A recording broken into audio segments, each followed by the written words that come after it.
Olá, melancólico! A gente está no período da quaresma. Você que é católico, você que não é, que às vezes sabe um pouco sobre isso, eu quero falar algumas coisas. Como que você pode ver melhor a sua quaresma, né?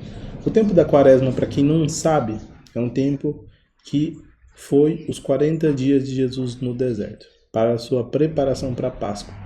Nós devemos preparar a nossa Páscoa, né? Com oração, jejum e a caridade, né? Então eu sei que você, que é do temperamento melancólico, que é mais profundo, sabe que a quaresma toca lá no fundo do seu coração. Tem pessoas que encaram esse tempo como penitência, mente, tradição, mas para você não. A quaresma é um real chamado para conversão, um convite para arrependimento sincero, um tempo de profunda reflexão sobre a vida e sobre a fé. E de verdade, isso que é a quaresma, junto com a oração, o jejum e a caridade. Só que aqui que tá alguns pontos que eu queria falar com você. Ao mesmo tempo que essa sua sensibilidade espiritual é uma bênção, ela pode se tornar um peso, né? Você pode viver de duas formas, de uma maneira com muitos frutos e profunda, permitindo que Deus transforme a sua alma, ou de maneira excessivamente pesada, mergulhando na culpa do perfeccionismo sem encontrar a paz.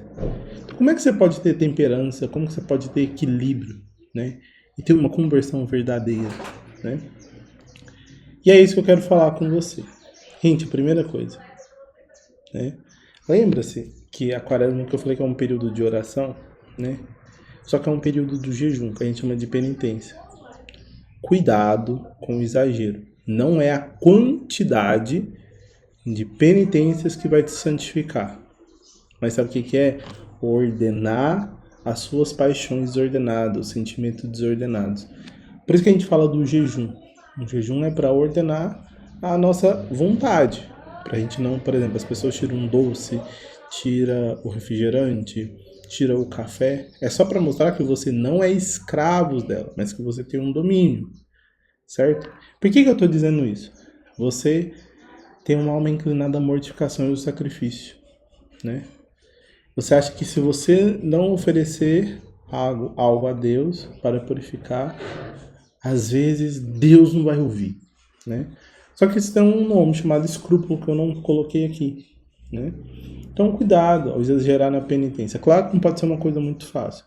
É uma coisa que você tem que ser fiel, mas que ela vai te ordenar. Igual, pessoal, eu falo, eu sou catequista, né? Também. Você pode estar trabalhando questão do celular. Menos tempo no telefone. E esse tempo ele tem que te trazer para a oração. Se você não tiver oração, dificilmente você vai levar aquilo como uma penitência, aquilo vai virar um peso, né? Por exemplo, talvez você já tenha proposto a fazer renúncias severas, jejuns longos e práticas rigorosas na oração. No início você vai conseguir, mas depois vem um peso. Quando você percebe que não está conseguindo, você se frustra, né? Entenda, gente, que quando a gente vai escolher uma penitência, a gente tem que procurar um bom diretor espiritual, uma pessoa, né, que vai te ajudar, né? Então, assim, eu vou dar um exemplo aqui. Para quem é casado, às vezes falar com mais educação com os filhos, né? Eu vi um padre da Opus Dei falando isso. Às vezes você pode, né, ter um pouco mais de paciência, né? Você pode tirar o tempo para meditar mais profundamente, se recolher melhor, silenciar a música, tirar algumas séries. Não, vai ser um período em que eu vou tirar mais para oração, né? Esse tempo, o pessoal às vezes gosta dessa palavra, tempo de qualidade, é mais eficaz do que, por exemplo, sei lá, você dormir no chão e maltratar sua esposa, seu esposo, fazer a comida ruim, né? Ficar reclamando de tudo. Entende? Isso que eu queria aqui falar com vocês, né? Você que tem a tendência a se isolar, seja mais presente para as pessoas ao seu redor, né? Um outro exemplo aqui, você luta com os pensamentos negativos. Não, fala assim, nessa quaresma, todos os dias, eu vou ter um olhar com mais esperança sobre a vida. Se você sente dificuldade de expressar o que sente, né? Começa a verbalizar suas ações na oração e também para as pessoas que você confia. Pequenos gestos, quando feitos com sinceridade, têm um valor grande para Deus. né? A gente tem que começar aos poucos, certo? Ó, aqui o 2 é o cuidado com a tendência ao perfeccionismo espiritual. O melancólico quer fazer tudo da melhor forma possível. E na fé é dessa forma. Só que entenda, gente, que a fé é um crescimento. Então não vai chegar de uma vez. É aos poucos que vai aumentando o seu amor. Por exemplo, se você idealiza acordar 4 horas da manhã para lá ver o Frei Gilson com o Rosário, mas você não consegue dormir pelo menos 10 horas, como você acha que você vai acordar às 4? Destruído. Então, calma, tenha paciência, né? Por exemplo, vou falar uma coisa aqui, por exemplo, às vezes você se distrai na oração. Aí você se culpa que você tem que começar de novo porque você não rezou direito. Gente, distrações na oração é uma forma da gente, sabe o quê? Nos entregar a Deus e ganhar graças. Como? Sei lá, tá rezando o seu terço. Primeiro mistério, hoje é quarta, né? O primeiro mistério glorioso. Vamos pegar que é a ressurreição de Nosso Senhor. Eu tenho um livrinho do Santo Dom Bosco, que tem as imagens. Sei lá, mas eu tô vendo Jesus, né? É a ressurreição. Jesus tá na sua ressurreição. E eu tô pensando no vídeo que eu tenho que gravar aqui. Na hora.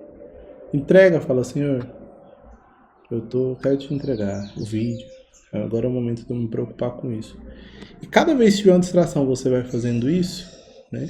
Às vezes, por exemplo, ela é uma mágoa que você tem de alguém lá atrás. Você entrega. Se começar a voltar, você pergunta para Deus o que ele quer que ele te mostre. Às vezes é você pedir perdão, às vezes é algo que não foi bem resolvido, né? Então entenda que a quaresma não é só fazer tudo perfeitamente, mas sim sobre os que se aproximam com Deus com humildade. Você se sente frustrado por não conseguir cumprir tudo que planejou, né? O importante é você estar ali, perseverante, mas pedindo a graça a Deus, né? Se entregue, né? Faça o seu melhor. Mas aceita que essa jornada da quaresma, esse tempo quaresmal, é um processo, gente. São 40 dias. Se você nunca fez aquela penitência, você vai sofrer, né? Então, assim, tenha cuidado com isso. Vamos aqui para o 3, né? O perigo da culpa excessiva, né? O melancólico tem uma forte consciência do pecado, pode ser uma grande bênção, né? Ele se sente profundamente quando erra, se arrepende e busca uma confissão com frequência. Muitas vezes esse arrependimento ele pode se transformar em autopunição. Talvez você já tenha se confessado, mas continua lembrando do eu repetitivamente, como se não merecesse perdoar. Isso aqui é um caminho por escrúpulo, ou se sente, por mais que tente, nunca será bom o suficiente para Deus, né? Lembra, gente, que Deus é misericórdia, né? Quando você se confessa, seus pecados são apagados, né? Claro que tem as penas, né? Mas se Deus te perdoou, por que você ainda insiste em se condenar? Ver a quaresma de forma um fruto significa também acolher esse perdão de Deus. Lembra, gente, você tem que lutar só para não cair mais. E se cair, você vai contar com a graça e vai se arrepender, né? Aqui, ó, a quaresma como um tempo de transformação interior, né? Para o melancólico que tem um mundo interior, a quaresma pode ser um momento único de autoconhecimento e crescimento espiritual. Então, use esse momento para olhar para dentro de si, reconhecer os padrões de pensamento, entender o que tem te afastado e buscar a sua paz, que é na oração, né? Pode fazer um diário espiritual, você pode ler um livro que te ajuda a compreender melhor a sua fé, buscar momentos de silêncio para ouvir o que Deus fala, praticar a gratidão, reconhecer as bênçãos de Deus. A quinta é a importância da confiança em Deus. O maior aprendizado melancólico pode ter na quaresma é aprender a confiar mais em Deus do que em si.